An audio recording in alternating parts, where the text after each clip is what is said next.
Sonic Universe Issue 19. We started with Bunny, after looking scared at Antoine falling into the sea, smiling happily. So I guess she finally realized what he was really planning. She lies to the suspicious grunt that she's upset because years of work just got ruined. Now she's gonna have to do damage control while playing the bereaved widow, which she doesn't have time for. She's really phenomenal at playing the villain. I mean, wow, I really wish I got to see Buns in this kind of position. She rants like a typical villain in power, that first the minions ambush her without checking her status, and then they can't keep one little prisoner active. And then they let him jump into the ocean instead of grabbing him while he was talking. One of the grunts is suspicious of her because of how upset she had looked about Antoine before, blowing her cover by screaming after him when she really didn't have to. And we cut to Antoine on top of Tails in the submarine above the water, happily boasting about how his plan was cunning and Tails' timing was perfect. Again, Batman again, but he's lucky Tails actually decided to go in the submarine and happened to be in just the right place to catch him. Although again, he was shown swimming issues ago, so it's not like he needed to land just on top of him. He could have swam. Tails yells at him to get off him, and Antoine, still caught up in how happy he was that his master plan worked, gets into the submarine's seat connected to the Sea Fox, explaining his plan to him. Tails explains that because the Sea Fox is damaged, it can't be used to attack from underwater. I guess it takes too much time to repair it. Tails creatively drills into the base of the island, and the two hammer nails getting their submarines anchored to the wall, as Tails explains that he found an underground tunnel that connects to the island's cave network. Antoine reminisces about how Tails used to be a cute little kid, to Tails' annoyance, recapping the Tails miniseries, and even ruffles his hair like a big brother. I wonder how long he's wanted to do that, and what provoked him to actually try this finally. Unfortunately, his loving big brother behavior isn't exactly encouraged on Tails' part because of Antoine's terrible way at handling it here. Not only does he talk to him like a puppy, saying, "You are," twice, and calling him a manly man condescendingly, but Tails gets furious with his eye twitching at the behavior, and is obviously doing everything he can to avoid outright exploding at him in a rage with a twisted smirk on his face. Since when does Antoine act like this to Tails?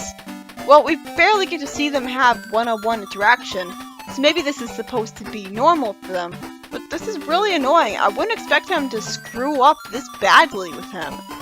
Then after Antoine looks scared, he for some reason says Tails is just being a humble hero for no reason, and acts like an idiot blissfully unaware of how obviously enraged Tails looked, when you'd think a lifelong coward would recognize that anger in a heartbeat. I can only assume for his sake that this is part of his Master Actor Act 2, to avoid looking cowardly for being afraid of Tails of all people, or maybe to avoid getting Tails upset that he scared him, because this is terrible forced comedy at its absolute worst.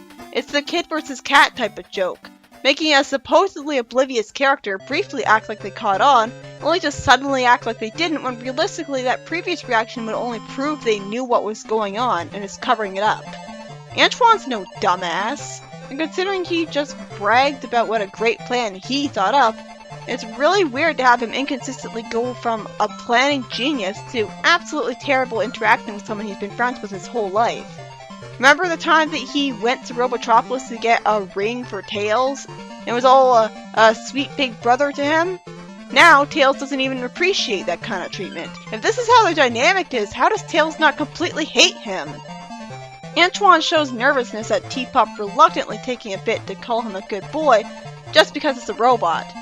Oh, so he'll be intimidated by this little thing, but Tails having a murderous smirk, that he blows off. And then he proceeds to get scared of going to a dark cave. So he's scared of the dark in a teapup, but he's not scared of this? Or more likely he was, but then remembered that it's just Tails, and he wouldn't kill him or anything. Meanwhile, we finally get to see that mad scientist Dr. F that a grunt almost told Tails about, as the suspicious grunt asks him to use his computer. The mad scientist, who reminds me of the guy Teapup knocks out by putting a boulder on his head in Tails' Adventure, who never really struck me as a mad scientist, amusingly complains sarcastically to the grunt, "Oh sure, come on in. It's not like I'm busy or anything. It's not as though I value some peace and quiet while I do my work." He's very antisocial.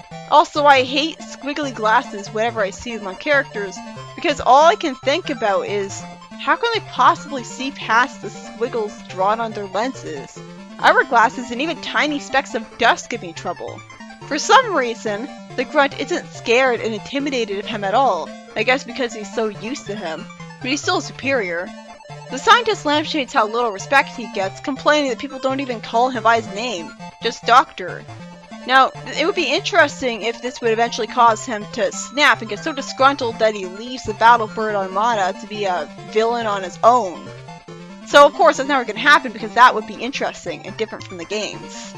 As the grunt logs into the Eggnet database, which I can only assume is just the internet, and is generously made accessible to anyone because how the hell else would he get access to it so easily? He's asked to say his name and admits that he just can't pronounce it.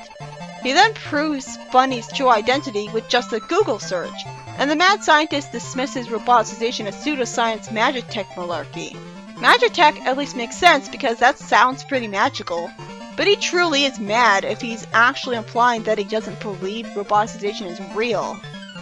Tails, looking at a map he has of the cave system that I guess he had in his submarine, tells Antoine about the directions as Teapup lights the way with his eyes that Tails conveniently made to glow on command for no reason.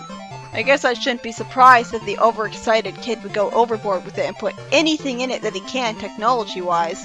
It's meant to be a helper, not just a pet. Also, I love the design of Teapup here. It looks so ugly and hard to describe in Tails' Adventure. Tails mentions the ancient architecture in the caves, made by who knows who. Let me guess, it's made by the Battlebird's ancestors. So out of sheer coincidence, they found their ancestral homeland by sheer accident. Tails puts his hand over Antoine's mouth to avoid him screaming from seeing bombs around grunts. First of all, he screamed at that, but not Tails looking enraged. And second, he didn't react like this when Miles showed him bombs. Did he not take him seriously to actually use them right from the start or something?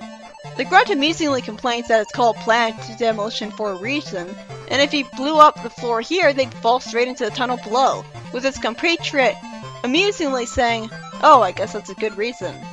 They do so much to make these grunts feel humanized instead of just thugs and soldiers. Why can't they do that for grunts more often? Antoine and Tails punch the grunts, with Antoine saying to confuse them that he doesn't get why they have to keep blasting when the undertunnel already leads straight back to the base. Antoine then ties them up with convenient rope that where did the rope come from?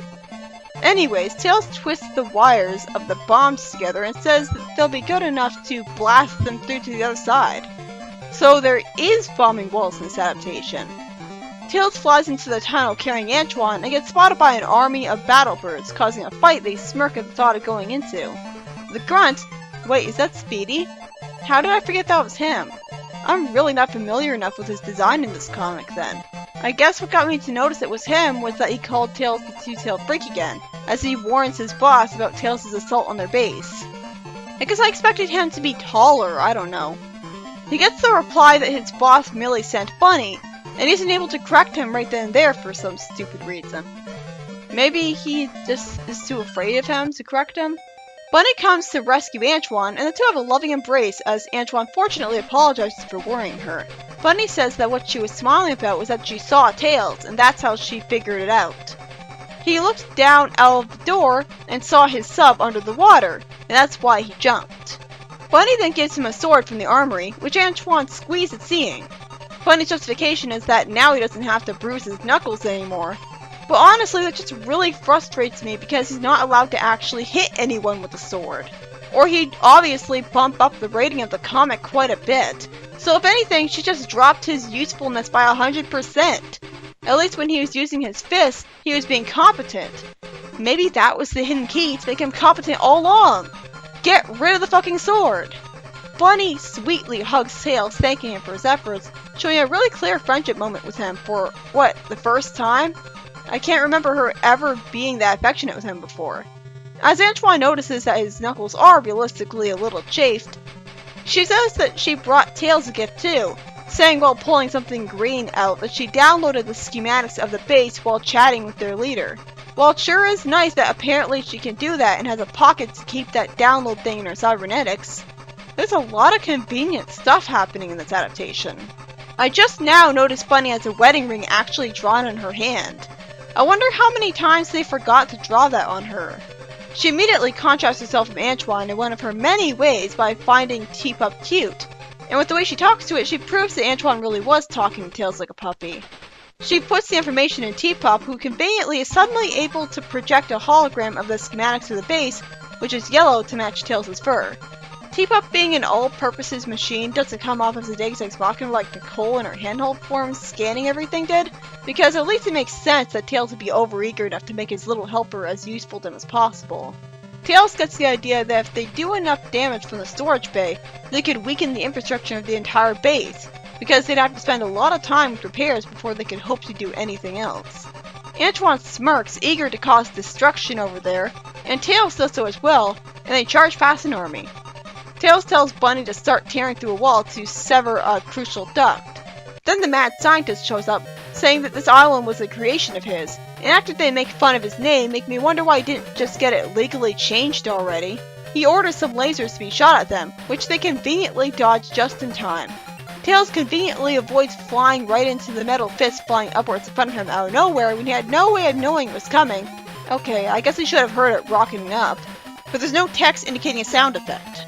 And Bunny shoots at it with her cybernetic arm. Unfortunately, she gets slammed into the wall, denied some usefulness. And after Tails pushes Antoine out of the way of a laser, the two of them get approached by a giant blue robot of a mad scientist. I was expecting this arc to end in 3 issues, not 4. This issue is by Ian Flynn. After Antoine lands in Tails' lap because Tails' submarine was conveniently just below him from the door above, and Tails conveniently saw him in time to put down the windshield, resurface, and catch him, they go into the tunnel, getting past some grunts bombing a wall along the way. A Bunny reunites with them, and conveniently reveals that she can store a memory stick in a pocket in her cyborg legs now that she conveniently thought to keep with her on the vacation. And T-Pop is able to conveniently use it to project a hologram of the map of the base because Tails was excited about engineering enough to make him conveniently capable of whatever the plot demands, giving him all sorts of abilities he doesn't have in the game for originality and plot convenience's sake. And then Bunny somehow gets totally bested by a flying robotic fist when she was completely prepared for it this time, conveniently for the villain. And this was after Tails conveniently avoided getting hit by the flying metal fist that came out of nowhere and knocked out himself. Are you sick of all the convenientlies yet? I know I am. It's cool, Tails' plan, but so many lucky breaks for the heroes in this arc. Also, Antoine is meant to be a complete dumbass at social skills for the sake of giving Tails an excuse to get furious with being treated like a little kid again. Even then, it wasn't fully fleshed out as a concept to justify this derailment even a little bit, because Antoine immediately acts like he somehow didn't know Tails was angry and the plot thread is dropped. Yeah, right, how do you not know that? If his demented smirk didn't clue you in, the way he was talking should've. It would've been great if he lost his temper and actually yelled at him for his behavior, instead of making Antoine a complete idiot who acts totally oblivious to Tails' anger, only to be scared of things that look much less scary than this. Instead of having panels about T-Pop seeing the cave and Antoine being scared of the dark, we could have seen Tails call him out on it, and Antoine feel bad and hurt and apologize, having a sweet moment between the two. But no, of course not. Instead, they act so dysfunctional as friends that I have to wonder why Tails doesn't hate him. This is why forced comedy sucks. It makes no sense in universe insulting the audience because Antoine acted oblivious for no reason other than to get a cheap laugh.